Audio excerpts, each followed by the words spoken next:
కడప జిల్లా ప్రొద్దుటూరులో ఫ్లెక్సీల వివాదం రాజుకుంది. దేవుడు భూమి స్వాహ అంటూ టీడీపీ నేత మాజీ ఎమ్మెల్యే నంద్యాల వరదరాజులరెడ్డి ఆధ్వర్యంలో ఫ్లెక్సీలు వెలిశాయి. పట్టణంలోని అన్ని ప్రధాన కూడళ్లలో ఫ్లెక్సీలు ఏర్పాటు చేశారు. చెన్నకేశవ స్వామి దేవస్థానానికి చెందిన 40 కోట్ల రూపాయల విలువ చేసే 4 ఎకరాల భూమిని ఆక్రమించి రోడ్లు వేశారంటూ వరదరాజులరెడ్డి ఫ్లెక్సీలు ఏర్పాటు చేశారు. టీడీపీ కార్యాలయం నుంచి తహసీల్దార్ కార్యాలయానికి వరదరాజులరెడ్డి ర్యాలీగా వచ్చారు. అయితే వరదరాజులరెడ్డి ఆరోపణలపై ఎమ్మెల్యే రాచమల్లు శివప్రసాద్ రెడ్డి తీవ్రంగా మండిపడ్డారు.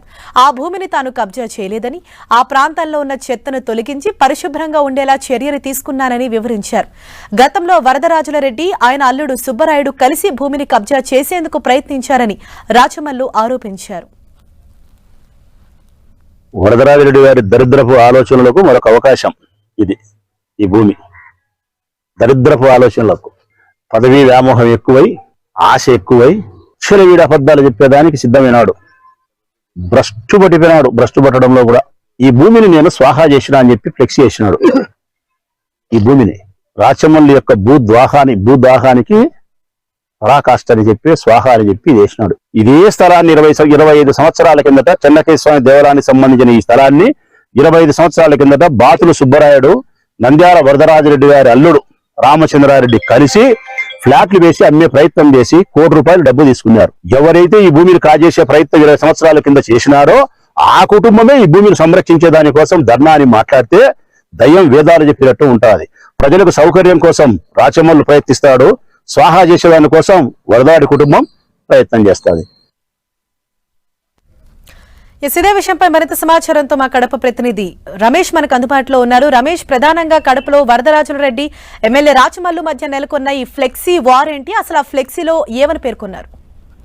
హరీష, ప్రొద్దుటూరు పట్టణంలో ఉన్నటువంటి చెన్నకేశవ స్వామి ఆలయానికి సంబంధించిన 4 ఎకరాల భూమిని ఎమ్మెల్యే రాచమల్లు శివప్రసాద్ రెడ్డి కబ్జా చేశాడంటూ మాజీ ఎమ్మెల్యే వరదరాజులరెడ్డి ఫ్లెక్సీ ఆయన పేరుతో ఫ్లెక్సీలు భారీగా వెలిసాయి. అంతేకాకుండా ఈ రోజు ఉదయం 9 గంటలకు మాజీ ఎమ్మెల్యే వరదరాజులరెడ్డి తన కార్యాలయం వద్ద నుంచి కూడా ఎంఆర్ఓ కార్యాలయం వరకు ఎమ్మెల్యే భూ కబ్జాను నిరసన తెలియజేస్తూ ర్యాలీ సైతం నిర్వహించారు.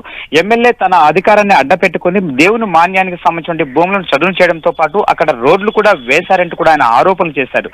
అయితే ఈ ఆరోపణలకు ప్రత్యారోపణలుగా ఎమ్మెల్యే కూడా ధీటుగా స్పందించారు. అదేవిధంగా తాను ఆ ప్రదేశానికి వెళ్లి ఇక్కడ ఉన్నటువంటి ముళ్ళ పొదలను తాను తొలగించాను, అంతేకాకుండా చాలా లోతైన గుంతలో ఉండడం వల్ల ఇక్కడ వర్షపు నీరు నిలిచి చుట్టుపక్కల పరిసర ప్రాంత ప్రజలకు చాలా ఇబ్బందులు ఎదురుతున్నాయి కాబట్టి అక్కడ మట్టి తోలించానే తప్ప తాను ఎక్కడ కూడా భూ కబ్జాకు పాల్పడినట్లు నిరూపిస్తే తాను ఎంతవరకే కూడా సిద్ధమని చెప్పిన ఛాలెంజ్ సైతం విశారు.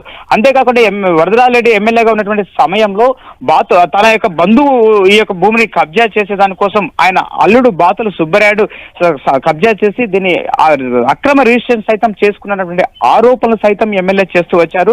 కానీ తాను ఏది రిజిస్ట్రేషన్లు కావచ్చు, అంతేకాకుండా ఎవరికైనా అమ్మడం కావచ్చు, ఏవైనా కానీ తాను చేసినట్లు లేదా ఫ్లాట్లు వేసి అక్కడ ఏదైనా స్తంభాలు వేసినట్టు కూడా నిరూపించినట్లయితే తాను ఎన్నికలకు కూడా దూరం అవుతానన్నటువంటి ఛాలెంజ్ సైతం విసిరారు. అయితే ఇక్కడ మనం పరిస్థితి చూసినట్లయితే అక్కడ చదును మాత్రమే చేశాను, అంతే తప్ప తాను ఎటువంటి ఆక్రమణకు పాల్పడలేదని చెప్పిన కూడా ఎమ్మెల్యే రాచమల్లు చెప్పడం జరిగింది. Harisha. Right, thank you Ramesh.